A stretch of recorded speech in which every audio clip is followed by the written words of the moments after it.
Hoje vamos analisar toda a mitologia por trás do jogo Hades, quer dizer, quase tudo, né? Falando sobre itens, poderes, personagens, fases e muito mais. Então se inscreve aí, deixa o like, compartilha o vídeo porque ele deu um trabalhão e vambora.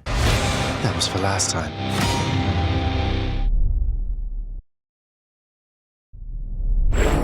Few tales are told of Hades, whose very name inspires fear and penitence, reminding us of the inevitable fate which we all share. I, however, mean to tell you such a tale. Listen carefully. Quando clicamos em jogar pela primeira vez, temos uma pequena introdução do jogo dizendo pra gente que existem poucas lendas sobre o submundo, e que o próprio nome dele já colocava medo em todo mundo, tanto que evitavam falar o seu nome. E tudo isso é realmente verdade, não tem tantas lendas assim que envolvem o submundo, pelo menos não em comparação à superfície, muito por causa do próprio Hades, o deus que acaba dando o nome para o submundo também, e não curte muito sair dali, e realmente ele colocava medo suficiente nas pessoas para que elas evitassem o seu nome, chamando ele de outras coisas, como por exemplo, Zeus Quitônios.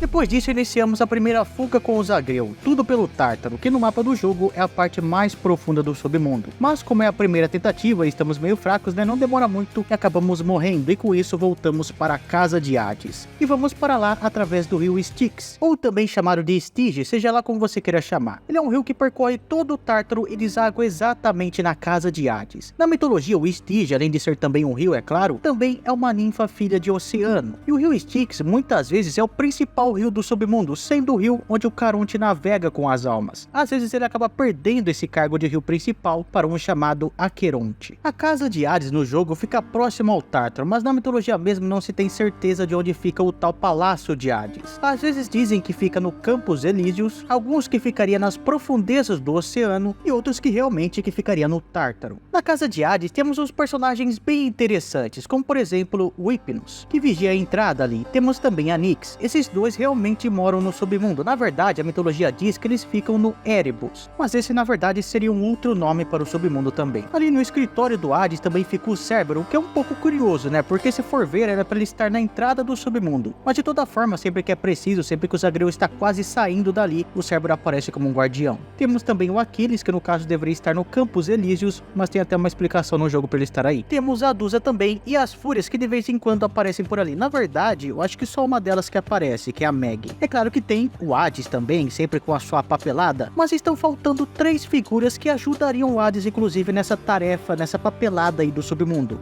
que é o Radamanto, o Minos e o Ae, que são juízes que cuidam dos mortos. Eles acabam julgando todas as almas e de vez em quando é muito preciso, o Hades acaba intervindo. Esses 3 juízes podem enviar as almas para 3 lugares diferentes, que são basicamente as 3 fases do jogo. Se você fosse uma pessoa muito ruim, viciosa ou até mesmo um titã, você iria para o Tártaro, que dá pra ver ele inclusive do quarto do Zagreu. Ali no jogo ele é verde, parece meio que um labirinto cheio de masmorras. I can do this. First get past the wretched shades of Tartarus. Easier said than done. And doubtless I'll be running into Meg. Isso se explica pelo título que o lugar acaba recebendo na mitologia. É chamado de Tartarus, a masmorra dos amaldiçoados. O chefe desse lugar no jogo, né, o último que a gente acaba enfrentando ali, são as Fúrias, né, uma delas, ou Alecto, ou a Tisífone, ou a Megária. Mas mitologicamente falando, faria mais sentido se a gente enfrentasse um dos titãs, por exemplo, que no caso eles são referenciados no item, o sangue do titã. Na mitologia eles ficam presos no Tártaro, e temos também os Hecatônqueros, que seriam os guardiões do local. No jogo também somos capazes de encontrar o Sísifo, que fica perto de uma rocha que ele foi condenado para sempre a empurrar colina acima. Se você gosta desse tipo de análise de jogo, de filme ou de série ou de qualquer coisa desse tipo, eu tenho uma playlist inteira aqui no canal da análise mitológica. Eu vou deixar no card na descrição e também na tela final para você ver os outros vídeos.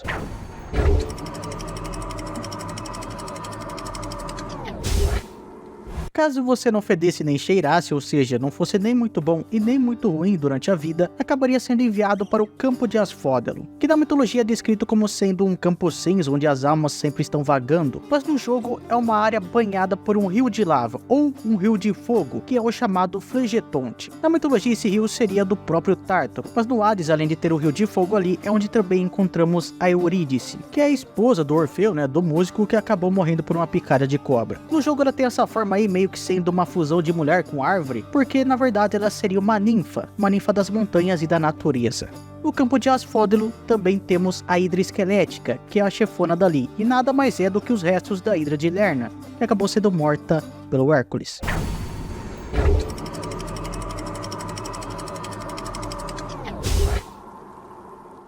Se você for uma boa pessoa durante a vida, ou um queridinho dos deuses, ou até alguém bem importante, você poderia acabar indo para o Campos Elíseos, que é a seção do submundo reservada para aqueles que são grandes heróis, ou particularmente amado pelos deuses. É visto como um paraíso eterno, onde guerreiros, heróis e reis vivem sempre seus dias de vida ali, participando de combates por pura diversão, como se fosse mais ou menos o Valhalla lá da mitologia nórdica. Sendo um lugar de grandes guerreiros, é claro que seria uma fase mais complicadinha, né? Pelo menos eu sempre percebi que quando eu chegava nessa parte, o negócio ficava mais complicado. Ali também podemos encontrar o Patroclo, que foi um guerreiro do exército Aqueu durante a Guerra de Troia e foi um companheiro e meio que um parceiro romântico do Aquiles. Também podemos encontrar ali, como sendo os chefes finais, o Teseu e o próprio Minotauro, que no jogo tem o nome dele de nascimento mesmo, o Astério.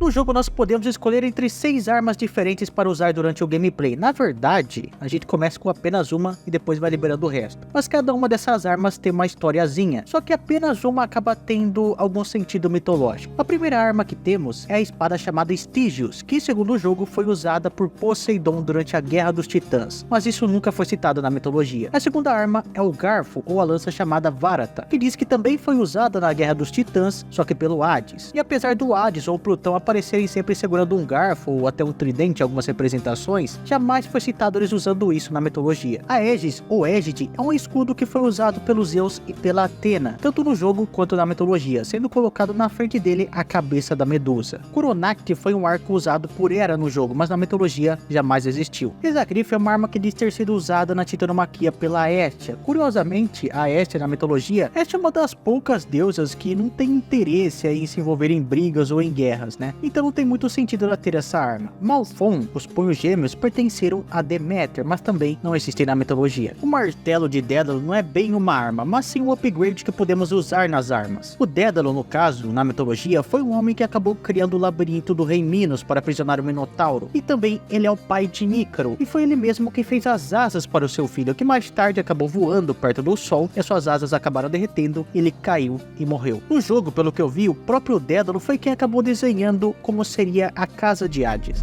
E agora falando sobre os deuses, né? O Thanatos é a personificação da morte. Ele é um dos vários filhos de Nyx e também, é claro, é irmão de Hypnos. Sendo o deus da morte, tanto no jogo quanto na mitologia, ele acaba indo bastante para o mundo dos humanos. A última missão dele antes do jogo, se eu não me engano, ele acaba demorando mais que o normal, e segundo Hypnos e Zagreus, provavelmente tem a ver com uma guerra que acabaria vindo. Mas ao decorrer do jogo ele acaba voltando. Thanatos também não gosta muito do mundo humano, muito por causa do brilho que ele tem. Muito dos encontros dele com os Zagreus, ele acaba oferecendo ajuda para matar alguns monstros. E começa um minigame ali para ver quem mata mais, o Thanatos ou os Zagreus. E durante toda essa disputa, o Thanatos é imune a qualquer dano, apesar que se você acabar acertando ele, provavelmente ele vai reclamar. Se os Zagreus matar mais inimigos que o Thanatos, ou empatar no geral, ele considerar os Zagreus um coração de centauro que vai aumentar a vida máxima. No geral, ele parece se importar bastante com os Zagreus, tanto que oferece sempre ajuda para ele. Não tem muito o que dizer sobre a adaptação do Thanatos, ele aparece como é descrito na mitologia, com 2 asas. Mas a única coisa que daria para tirar ali seria a foice, porque a foice na mitologia grega é muito mais um símbolo de Cronos do que do Thanatos. O deus da morte aparece segurando uma tocha e não uma foice. Além disso, nesse jogo nós podemos dar um presente para os personagens, que é a ambrosia, que é a bebida ou a comida dos deuses na mitologia. E quando damos a ambrosia, em algum momento acabamos ganhando uma lembrancinha de cada personagem. No caso do Thanatos, é o broche de borboleta. E borboleta é um dos símbolos dele, porque simbolizava a alma dos mortos. O Hypnos é a personificação do sono e, como eu disse anteriormente, é o irmão mais novo de Thanatos. Normalmente até trabalham junto. Ele observa a procissão de almas recém-chegadas que chegam diante de Hades, verificando seus nomes em uma lista. É frequentemente visto dormindo no trabalho também. Ele cumprimenta os Zagreus na maioria das vezes quando a gente volta para a casa de Hades, depois de acabar morrendo em alguma parte ali do mapa. e muitas vezes dá conselhos inúteis e faz uma piadinha sobre o inimigo ou a força que acabou matando os agreus. O Hypnos no jogo acaba tendo uma certa imaturidade ali com o trabalho dele, porque ele passa a maior parte do tempo ali dormindo ou evitando a responsabilidade de acabar prestando contas com os mortos. E apesar de ser bem preguiçoso, ele também gosta de conversar bastante. O Aquiles até diz que talvez o motivo dele não ter sido demitido ainda da função que ele tem ali, que inclusive não existe na mitologia, é porque ele seria meio que um bobo da corte não oficial. O que é meio curioso, o Hypnos do jogo parecer ser meio trickster, ter uma personalidade meio de Loki nele ali. Eles devem ter tirado essa personalidade dele da famosa história em que ele coloca os Zeus para dormir, depois acaba fugindo dos Zeus e se esconde junto com a Nyx, que é sua mãe. O design dele é bem fiel à mitologia. O Hypnos era sempre retratado como um jovem com asas nos ombros ou na testa. Os atributos dele eram, por exemplo, o chifre de ópio que induz ao sono, um galho de papoula, um galho pingando água no rio Lete, que é o rio do esquecimento, ou uma tocha invertida. Curiosamente, o presente que ganhamos dele não é nenhum de seus símbolos, mas sim um porta-moedas quitônico, que eu não sei exatamente o motivo disso, mas talvez seja porque ele acaba vigiando as almas e recebendo algumas moedas. Nyx, às vezes chamada de Mãe Noite, é a personificação da noite e também acaba morando na casa de Hades. Ela dá conselhos, orientações e analisa o trabalho diário dos deuses quitônicos e também da equipe toda que fica ali, como pode ser visto em várias interações com Megaria, com a Dusa, com o empreiteiro da casa. A Nyx acabou nascendo do caos, sendo assim uma deusa primordial, e era mãe de vários outros deuses, como por exemplo do Hypnos e Thanatos, do Caronte, da Ares, da Nêmesis, do Moros, do Destino e vários outros. E ela tem um irmão também na mitologia, que simbolizaria a escuridão, que é o chamado Erebus. A Nyx no jogo é uma deusa primordial, ela co-governa o submundo ao lado de Hades e está mais envolvida no estado do próprio reino do que os seus habitantes. Ela apoia profundamente o desejo de Zagreus de partir e sair dali e até mesmo dá para ele o chamado Espelho da Noite, que ajudará ele em sua busca de respostas e também de autodescoberta. A lembrança que ganhamos dela é o chamado Manto Negro, que é uma referência ao véu que ela acaba vestindo na mitologia e que ela usa para cobrir todo o céu, trazendo assim a chegada da noite. O Zeus é o rei do Olimpo, e assim como os outros olimpianos, no jogo ele acaba dando algumas bênçãos para o Zagreu, sendo o símbolo dele um raio. Ele é o irmão mais novo de Hades. O Zeus é um dos 5 deuses do Olimpo, os outros são a Deméter, Poseidon, Hermes e Afrodite, que não aparecerão em uma primeira execução de uma jogada, só vão aparecer mais depois. Curiosamente, no Hades, o Zeus parece bem agradável, paternal, sendo um bom deus, que é bem diferente do irmão dele, o Hades, que é mais bruto e fechado. Na mitologia acaba sendo um pouco contrário, mas no jogo parece claro que o Zeus está escondendo quem realmente ele é, apenas enganando o Zagreu, enquanto Hades, apesar de ser fechado, quer o melhor para o garoto. O Zeus tenta agir como um deus benevolente, mas mesmo seus atos de bondade estão enraizados naquilo que ele quer fazer. Ele não tem medo das consequências de suas ações e não assume responsabilidades. Ele parece ser incapaz de reconhecer que errou e também não escuta os outros, e está sempre zombando de assuntos mais sérios. Na mitologia, apesar de ser um babaca, o Zeus se preocupa muito com os assuntos de seu cargo, apesar de resolver as coisas de maneira mais bruta, como ele fez com o Esculápio, que era o seu neto, que ressuscitava os mortos. O Zeus acabou matando ele usando um raio.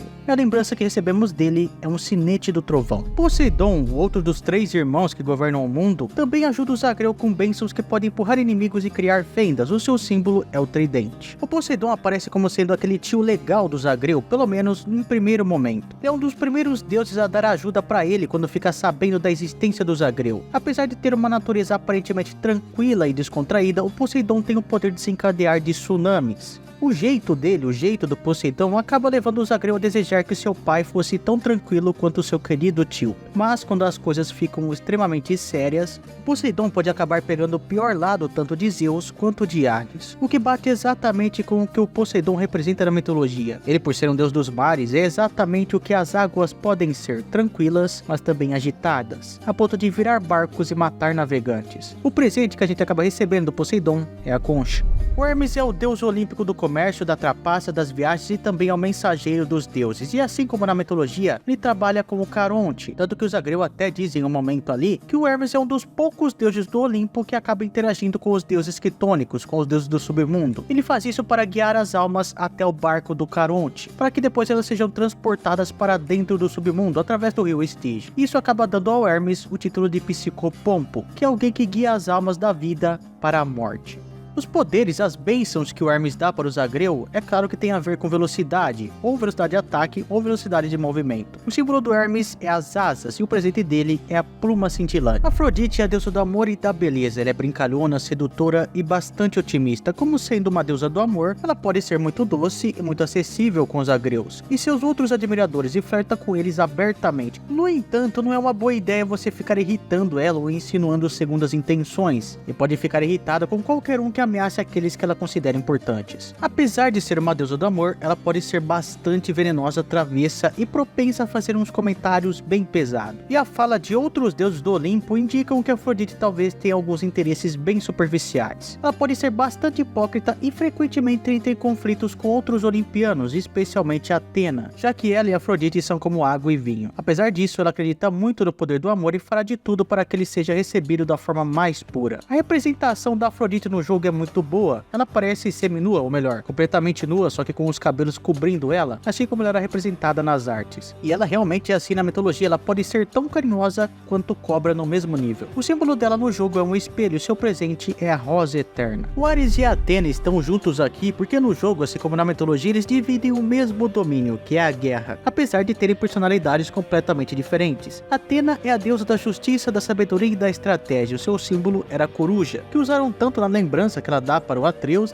que é o pendente de coruja, ela também aparece nas mãos de Atena. Atena reconhece os Zagreus como seu primo e deseja que ele saia do submundo de maneira estratégica. As suas bênçãos para ele são representados por um escudo e normalmente tem uma função mais defensiva, mais refletiva, diferente do irmão dela, que é o Ares, o deus da carnificina e dos horrores da guerra. O Ares, apesar de não ser muito querido pelos outros deuses, tanto no jogo quanto na mitologia, especialmente pelo temperamento dele, ele se gaba para os Zagreus de suas bênçãos, que realmente são muito boas, ficam infligindo dano aos inimigos e são focados no ataque. A sua lembrança ou presente é o chamado frasco cheio de sangue. A Artemis, por ser uma deusa mais, digamos assim, retraída, social e indiferente, ela não gosta tanto assim de ficar com a família dela. Ela é uma deusa associada à caça e também é uma mestre arqueira. Ela prefere ficar na floresta ou com as ninfas ou até sozinha, caçando ou entrando em alguma atividade que não envolva interação social ou passando muito tempo com a família barulhenta e complicada dela. Ela é uma deusa estoica que prefere associar a natureza através de sua caça e se esconder com o seu próprio mundo. A Artemis é uma loba solitária e ela é vista pelos outros deuses como desajeitada socialmente, o que pode ser devido à sua presença como uma deusa da natureza selvagem, e a falta de interação social deve ser porque ela tem que sair de noite, para caçar, ou também porque, de certa forma, ela também é uma deusa da lua. Eu não curto tanto assim as bênçãos dela, mas o seu símbolo é o ar, e a sua lembrança é a cabeça de flecha de diamantina. E na mitologia, ela também adora ficar com as ninfas. Ela, de certa forma, também é bastante solitária, tanto que ela é uma deusa virgem também. O Dionísio é o meu deus preferido no jogo, pelo menos quando se trata de bênçãos, porque as bênçãos dele são boas pra caramba, porque meio que elas infligem um envenenamento aos inimigos. O Dionísio, na mitologia, é o deus do vinho, das festas e da loucura, e assim como Artemis, Atena e Ares, ele também é primo de Zagreu e filho de Zeus. Ele no jogo é bem de boa, e segundo ele mesmo, ele ajuda porque acha divertido assistir o Zagreu em sua jornada, enquanto ele toma uma boa taça de vinho. Assim como na mitologia, ele parece ser um deus mais receptivo aos humanos, já que ele proporciona os prazeres que eles gostam tanto. O símbolo dele é uma taça roxa, e a sua lembrança é a taça transbordando. A Deméter é a deusa das estações e da colheita na mitologia grega. No jogo ela aparece somente depois que conseguimos sair do submundo pela primeira vez. Ela aparece com um aspecto de inverno, claramente porque na mitologia ela acaba mudando as estações de acordo com o seu humor, principalmente com relação a Perséfone, que é a filha dela. Quando a Perséfone está com ela, é um clima ótimo de primavera. Quando ela está no submundo com Hades, ocorre um inverno sem fim. O símbolo dela é uma planta congelada e a sua lembrança é a cornucópia congelada. O mestre Hades, é claro, é o responsável por governar o submundo, um lugar terrível e lar das almas dos aflitos. O Lord Hades tem a função de comandar e manter a ordem dentro dali, determinando as colocações e as punições dos mortos, o que é bem diferente da mitologia em si,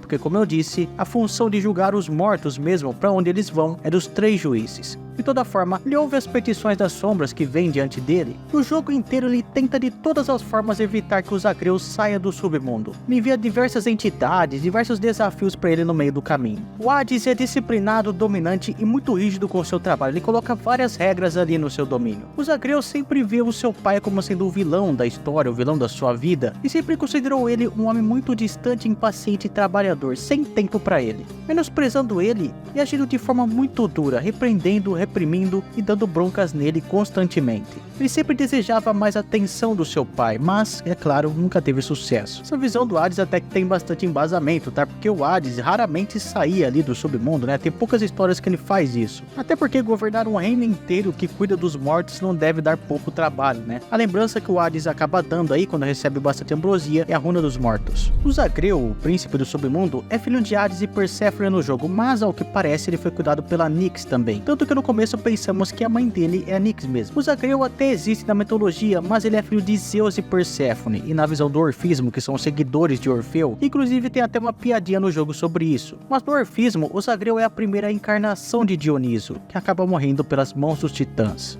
No Hades também encontramos algumas vezes um portal das sombras, entre as fases ali, o chamado Portão do Caos, que nos leva até o Caos, que é a primeira entidade a existir na mitologia grega, e ao que dá a entender, o jogo segue a mesma base, sendo uma entidade primordial. Ele tem pouca coisa para fazer e se diverte olhando o Zagreu em sua fuga. O Caos, na mitologia, simboliza o vazio de onde os primordiais surgiram, sendo também o próprio vazio. Tem poucas representações dele, sendo essa aí na tela mais famosa, que foi usada com base no jogo também. Tanto que tem um olho aí na testa do Caos. Perséfone no jogo é a deusa da vegetação, mas na mitologia ela também é a rainha do submundo, que foi sequestrada pelo Hades, e ela não podia sair de lá porque ela acabou comendo a comida do submundo. No jogo ela conseguiu fugir e nunca mais voltou, tudo após dar à luz aos Agreus. Eu não sei exatamente o porquê ela fugiu, ela parece ser uma mulher muito gentil e carinhosa, e o Hades também sente muito falta dela, tanto que proibiu qualquer menção a ela depois de sua fuga. Toda vez que saímos do submundo temos uma oportunidade de encontrá-la. Mas aí, você jogou o Hades, achou uma baita de uma representação da mitologia grega? Deixa aí nos comentários a sua opinião. Não esqueça também de deixar o like, de se inscrever no canal e de compartilhar o vídeo, hein? Valeu, falou,